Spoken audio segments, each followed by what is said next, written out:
Morning, everyone. Welcome to End of Week News. It's Friday, the 16th of July. As promised, we're talking platinum today, and this is from Rick Rule. Over the last couple of days, we've shared excerpts from the excellent interview with commodities legend Rick Rule by Real Vision. Today, we'll finish this off with his thoughts on platinum, and then we'll also share a recent demand update from the World Platinum Investment Council.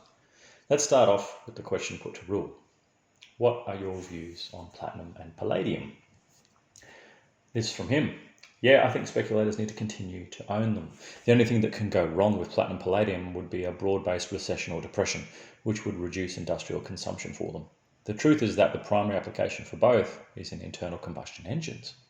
Notwithstanding, internal combustion engines will be with us, I would say, for 30 or 35 years, and nobody of any age or in any country is particularly fond of smog. It takes about $150 worth of PGMs to outfit a gasoline car to provide the type of air quality that we now enjoy in the United States. There's not a lot of demand for more smog. This $150 worth of PGMs enables the automakers to sell a car for $50,000 to $60,000. Were the price of PGMs to double, it wouldn't change the shelf price of an automobile, which is to say the demand for these metals is very inelastic relative to price in the near term. The price can go up. The supply side is even more interesting. Platinum group metals are produced in South Africa, Zimbabwe, and Russia in any quantity. While I'm not saying that any of these countries is going to blow up right now, I think all three of these countries have some potential for supply disruption. And in any hint of supply disruption, the automakers have to pay for platinum and palladium, whatever the market asks them to pay. There's a lot of room on the upside. Then finally, structurally, in South Africa, pardon the pun, the industry is between a rock and a hard place. There is uncertainty in South Africa, revolving around the economic transition from white to black, about a whole bunch of things. I'm not saying this is a bad discussion. There's not much fiscal stability around the mining business in South Africa. In fact, there's a lot of discussion of nationalisation of the mines. In circumstances like that, the shareholders are unwilling to put sustaining capital investments in the mines and unwilling to open new mines. The mines get more and more neglected and more long of tooth. The management substitute labour, which is cheap for capital, which is dear, which they might not own. In the near term, there's popular because you have 70% black youth unemployment in the northeastern part of South Africa.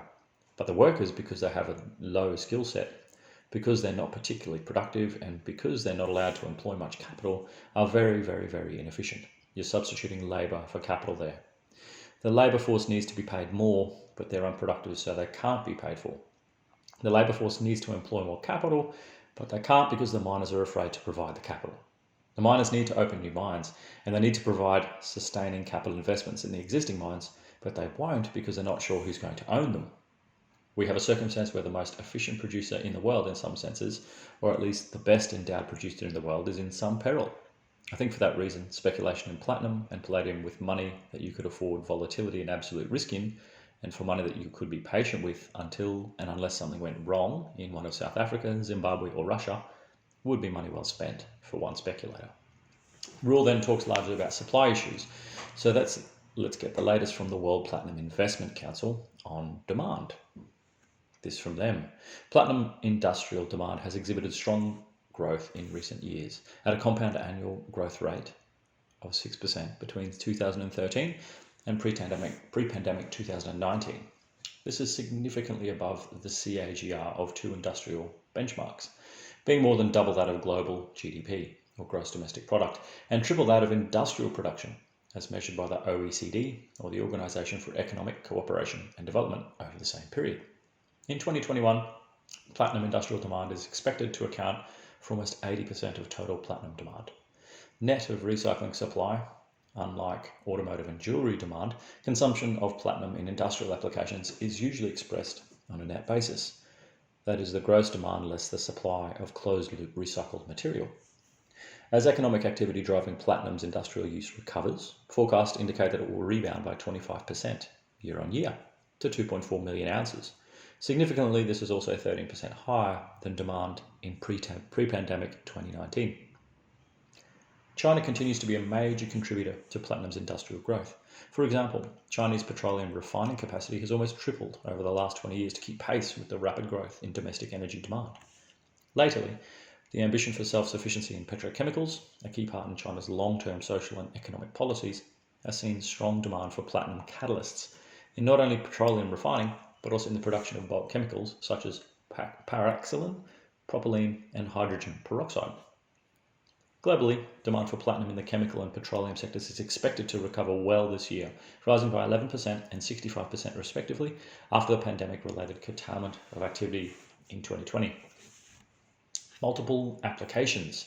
Aside from the petrochemical industries, platinum has a multitude of well-established other end-use segments, including glass manufacture, medical, and electrical.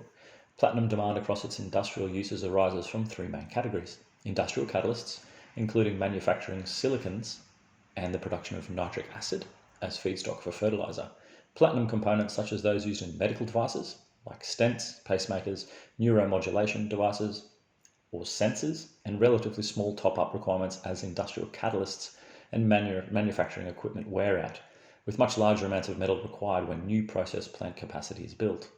Some new capacity built out of the glass sector planned for 2020, delayed due to the pandemic, is already being added to the capacity expansion already planned for 2021, resulting in a major increase in demand this year, up by 70% to 260 kiloounces.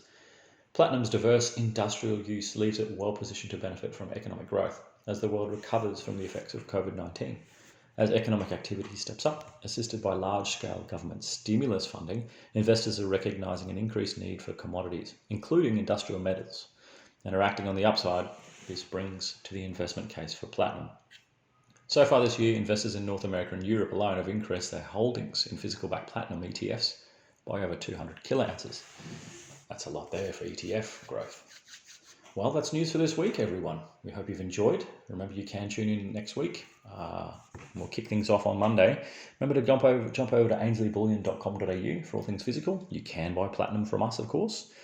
Jump over to ainsliewealth.com.au if you're after any cryptocurrencies: Bitcoin, Ethereum, Ripple.